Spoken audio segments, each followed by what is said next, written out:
no sé, estoy minada de niños con hepatitis virales agudas todo el tiempo. Esto que se estuvo reportando en Europa, bueno, lo estamos viendo acá. Si bien no hay una mayor tasa de trasplante, estamos llenos de niños amarillos por diferentes virus que habitualmente no producen esas hepatitis agudas tan importantes y severas. Bueno, ¿qué tienen que saber? Definición. La hepatitis viral aguda es una inflamación generalizada del hígado causada por un virus hepatotropo específico o no, donde la necrosis de células hepáticas está asociada a una reacción inflamatoria.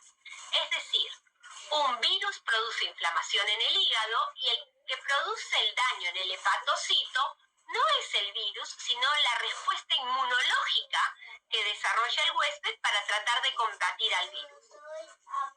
¿Cuáles son los virus hepatotropos? A, B, C, D, E y el virus C. Todos estos, que hasta hace poco eran el 99% de los virus de los que me iban a producir una hepatitis viral aguda. Pues hoy comenzaron a aparecer otros virus y cualquier virus que se llame virus puede producir una hepatitis. Pero los más frecuentes son citomegalovirus, Epstein-Barr, el herpes simplex en niños pequeños, sobre todo en neonatos, y hoy que está de moda... Doctora, disculpe, no está avanzando las diapositivas. Ah, perfecto. Espérenme. Que salgo. ¿Esta sí la vieron? ¿Sí? ¿Vieron la definición? ¿Esta la están viendo? No se ve nada. No, se quedó en la presentación, doctora. Perfecto, espérenme. Voy de nuevo. Ya estoy con ustedes.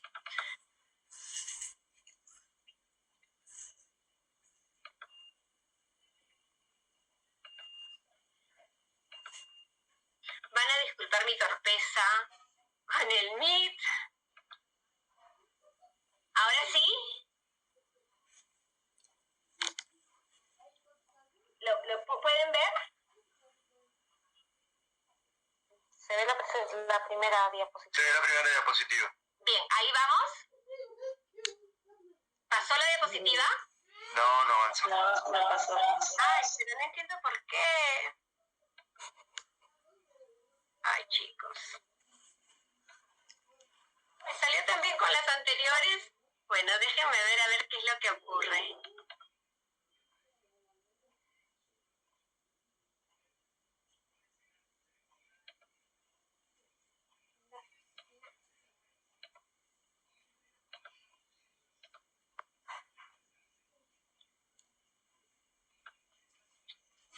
¿Ahora pasó? No, doctora. Les juro que no sé qué es lo que pasó. Bueno, presentaré. Ahora sí. Ahí pasó. Ahí la ven. Bueno, entonces no lo pongo en pantalla gigante. ¿Ahí vieron la definición?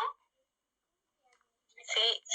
Bueno, hepatitis aguda, inflamación generalizada del hígado causada por un virus. ¿Propio del hepatotropo específico o no? ¿Sí? Y lo que me produce es muerte del hepatocito que está generada por una reacción inflamatoria. O sea, el que me mata el hepatocito es la respuesta inmunológica y no el virus. ¿Sí? ¿Ven esta diapositiva? Sí. Perfecto. ¿Qué son los virus hepatotropos? De la A, B, C, D y E. Todos ellos, como yo les acaba de decir, el 90% son los que me producían hepatitis virales antes. Hoy no. Hoy tengo más prevalencia de otros virus no específicos. Todo virus puede llegar a producir hepatitis, pero no es lo más habitual. Los más frecuentes son el citomegalo, el Epstein-Barr, como les había dicho, el herpes simplex en los niños recién nacidos neonatos, y hoy el que está de moda, que es el adenovirus. ¿Qué es lo que ocurre? ¿Ven esa diapositiva? Sí. ¿Sí? Sí, bien. Recordarán en la facultad que el hígado está formado por unos lobulillos que tenían esta disposición como de hexágono.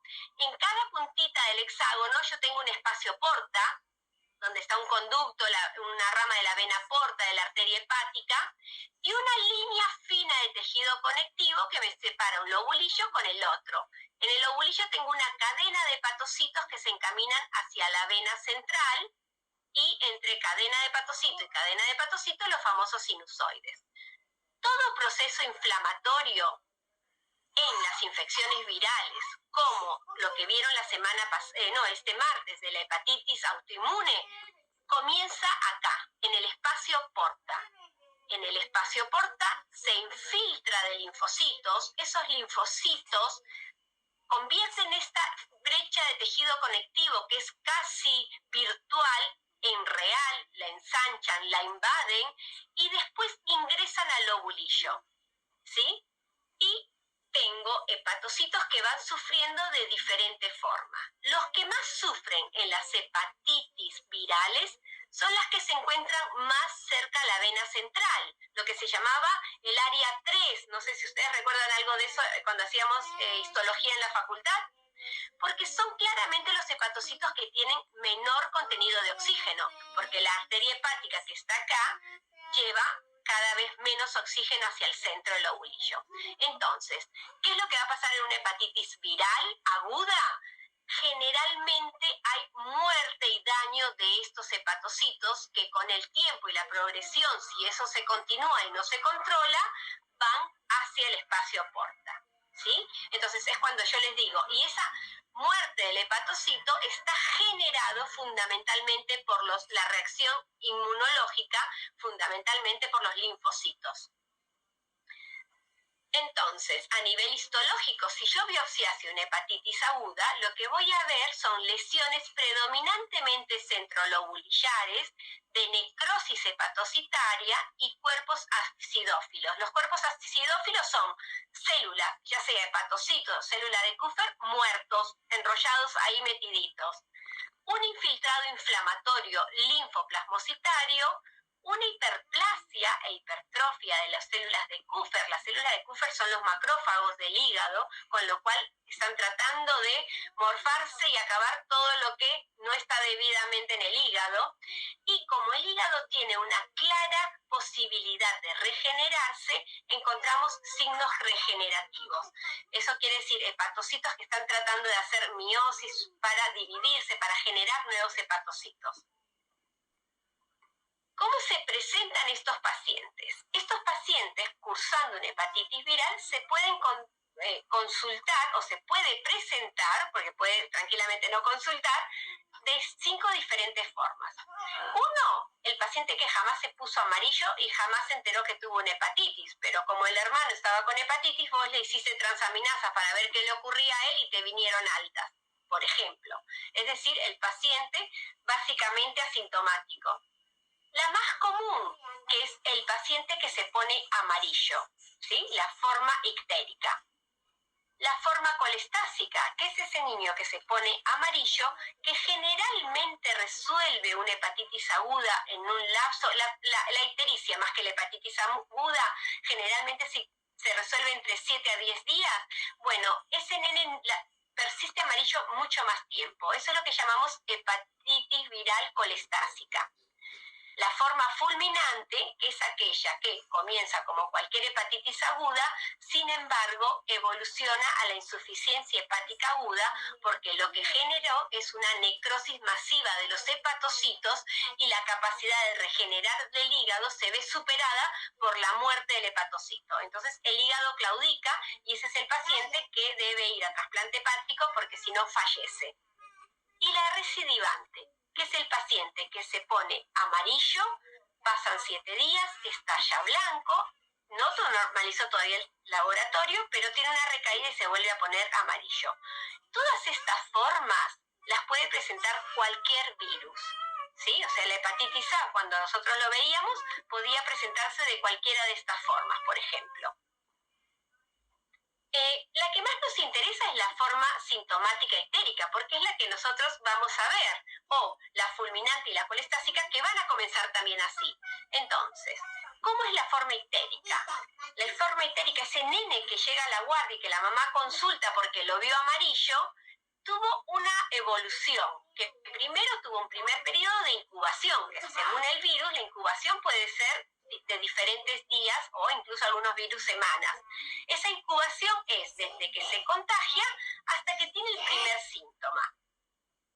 La fase prodrómica quiere decir cuando aparecen esos síntomas, que generalmente son diarrea, dolor de panza, decaimiento, dolor de cuerpo, poco apetito, hasta que se pone amarillo. Ahí viene el periodo ictérico y por último la fase de convalescencia, que quiere decir que el paciente ya no está amarillo, pero todavía tiene un hepatograma alterado, ¿sí? Generalmente el paciente consulta en el periodo ictérico, ¿sí? Porque es cuando se da cuenta de que está amarillo.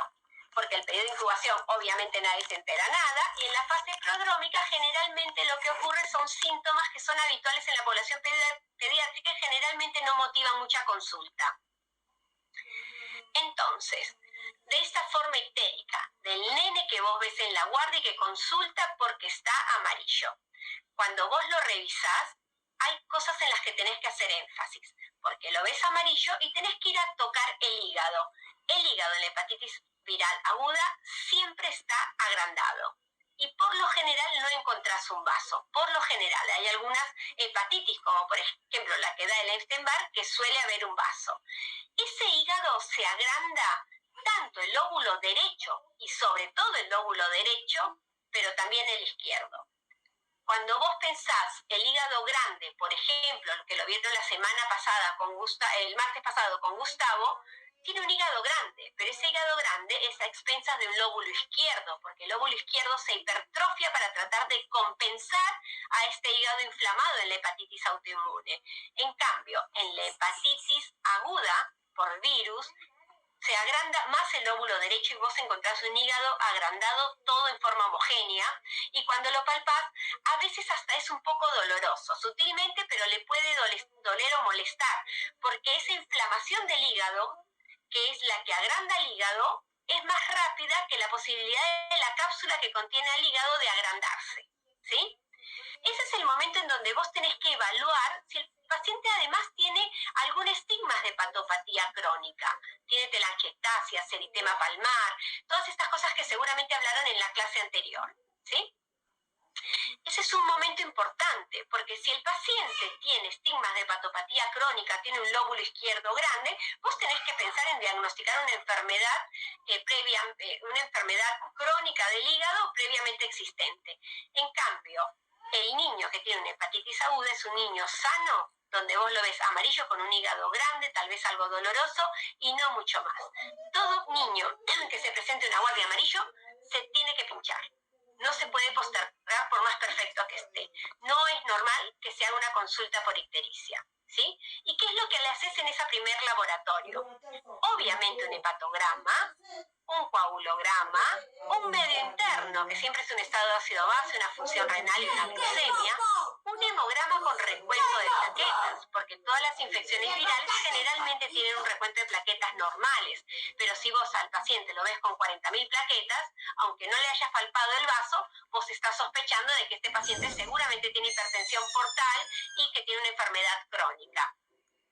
Y en ese primer laboratorio de niño previamente sano, estás casi obligado a meter inmunoglobulina M antihepatitis A pesar de que el nene tenga vacunas para hepatitis A, anticytomegalovirus, también inmunoglobulina M, y anti-Epstein-Barr, porque son los virus que más frecuentemente presentan hepatitis de esta forma.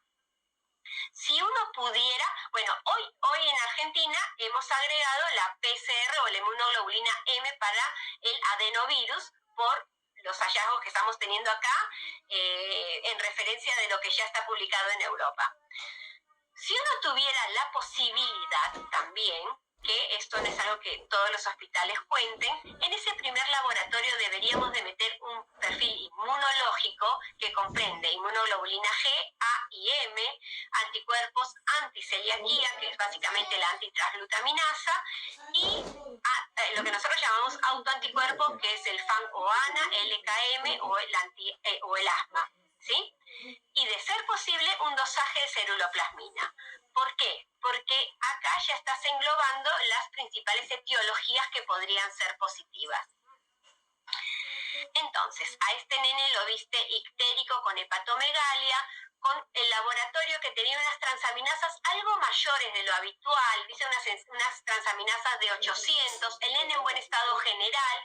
¿Vos qué haces? El nene está perfecto, una familia confiable y un coagulograma normal y unas enzimas por debajo de 1000, una bilirrubina por debajo de 10, vos le das una dosis de vitamina K, intramuscular si cuenta con buenas plaquetas, y lo mandás a casa con muchas pautas de alarma para que consulte a las 48 horas, donde seguramente ya vas a tener los resultados de las principales serologías y vas a valorar cómo fue la evolución clínica.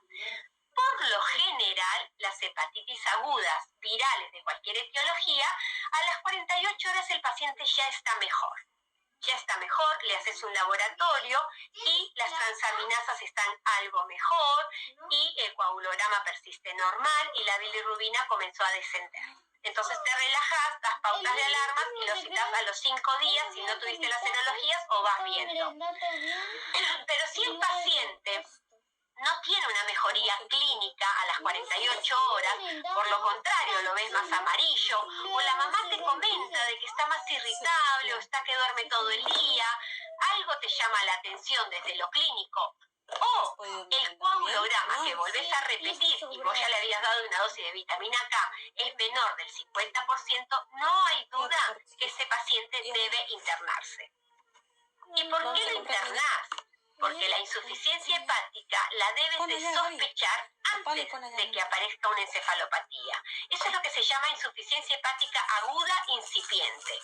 Un TP por debajo de 50 y una evolución bioquímica peor. ¿Qué es la insuficiencia hepática aguda? Que muchos la llaman falla hepática fulminante o hepatitis fulminante. Es, según la definición del grupo de estudio de falla hepática aguda, evidencia bioquímica de injuria hepática. Esto se traduce en enzimas por arriba de 1000. A los europeos les gusta decir enzimas por arriba de 500, pero la verdad es que muchas patologías crónicas también tienen enzimas por arriba de 50, de 500, y los 500 generalmente te da tiempo a esperar a los 1000.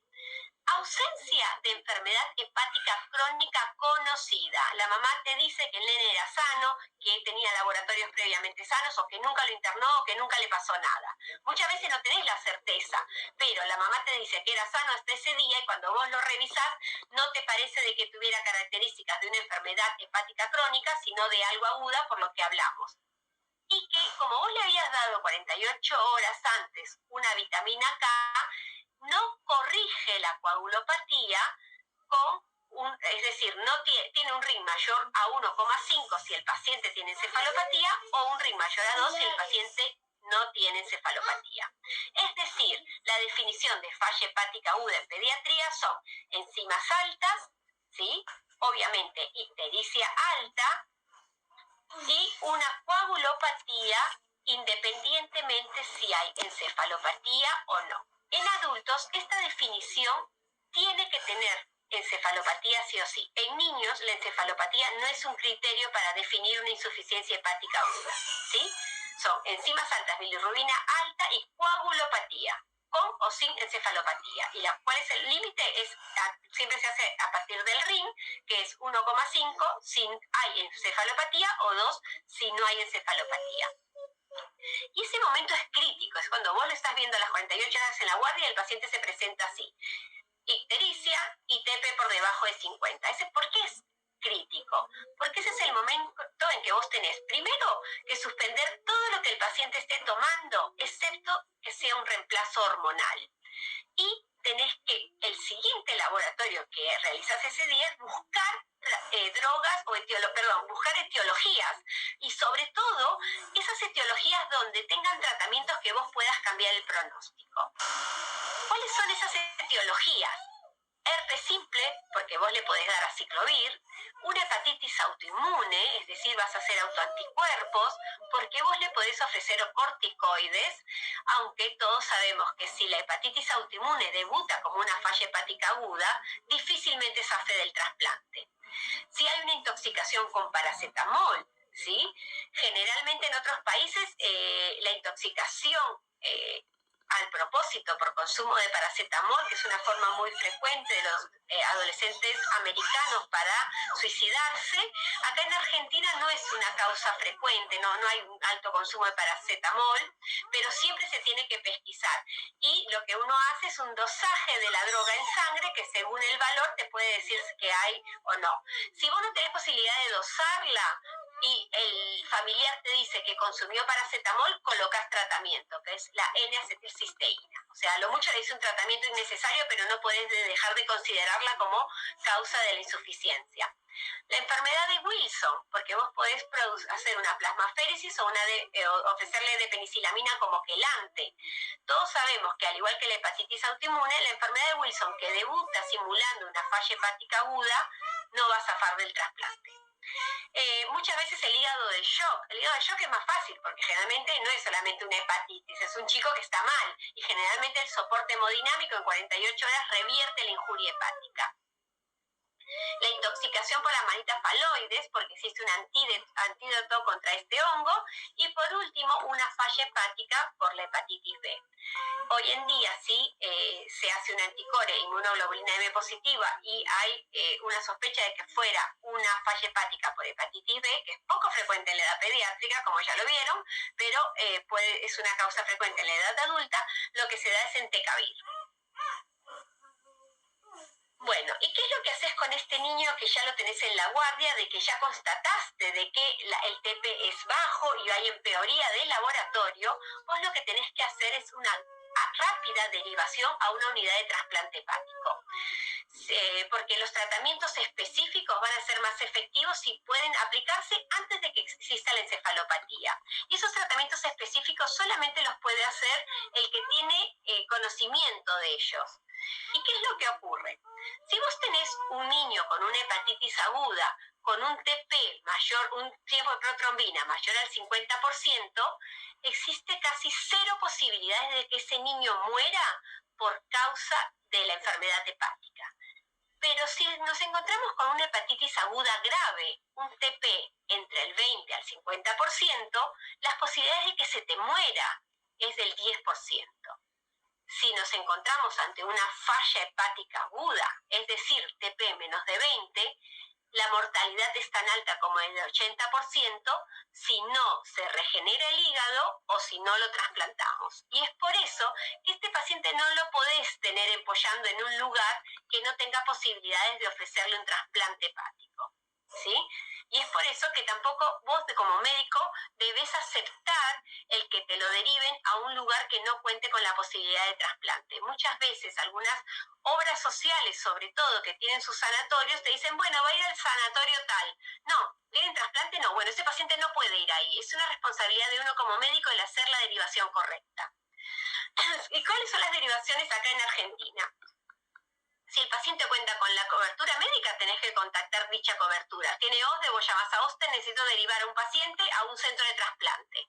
Generalmente uno no tiene muchas dificultades en la edad pediátrica porque casi todas las obras sociales o las coberturas médicas importantes cuentan con algún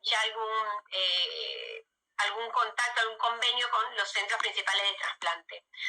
Y si el paciente no tiene ninguna cobertura médica, existe un 0800 del INCUCAI o en la página del INCUCAI una serie de lengüetas que según el lugar donde estés vos con el paciente, te direccionan a los pasos a seguir, ¿sí?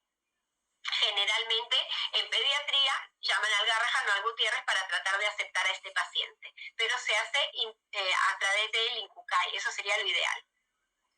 Bueno, eso es cuando evolucionan mal. Ahora, al que evolucionó bien, ¿sí? Al que evolucionó bien, salgamos de la falla hepática aguda, que creo que tienen alguna clase de eso. El paciente evolucionó bien, generalmente a los 7 días ya está blanquito, pero si vos le haces laboratorio todavía tiene transaminasas altas. Eso es a lo que se llama fase de convalescencia. Desaparece la ictericia, desaparecen otros síntomas y las transaminasas disminuyen hasta normalizar.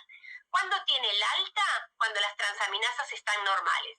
Pero cuando tiene el alta escolar, generalmente depende el virus y depende la evolución. Por ejemplo, para el virus A, que ya está blanco, vos a los 7 días ya lo mandás al colegio y según el valor de las transaminasas lo dejás hacer gimnasia. Cuando las transaminasas son alrededor de 100, ya le dejás hacer gimnasia y todo lo demás. Les voy a hablar ahora un poquito de los virus más importantes. El primero, obviamente, el virus de la hepatitis A. Sepan que también es una ARN que